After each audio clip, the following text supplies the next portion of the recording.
Біздің әдебиет оқудан бүгінгі тақырыбымыз табиғатым құстар мен көрікті.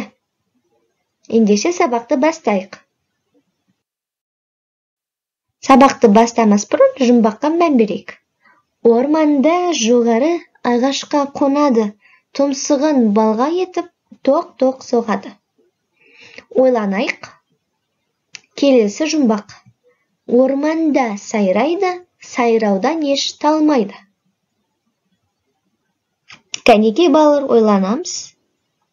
Орманда жоғары ағашқа қонады, тұмсығын балға етіп, тоқ-тоқ соғады. Дұрыс айтасыңдар, жауабы тоқылдақ. Келесі.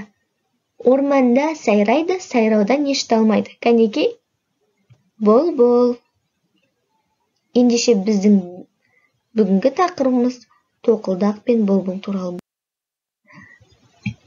Ендеше мына күн шұғыласы арқылы бұлбұл мен тоқылдақ жайлы не білеміз? Соны дәптерге жазайық. Бұлбұл мен тоқылдақ. Мысал. Мәтінді түсініп оқы. Бұлбұл келіп бұлқынды, тоқылдақты жылқыды. Күндізде тоқ-тоқ ойпырмай, өзің бір жан екенсің, жақ жоқ.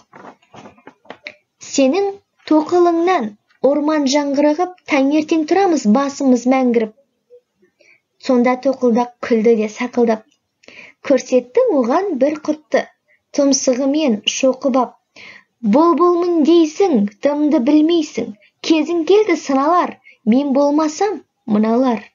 Жоқ қылмай ма орманыңды? Мен көререм сонда әнге салғаныңды. Құрт жеген соң гүліңді. Жұрт не қылсын үніңді.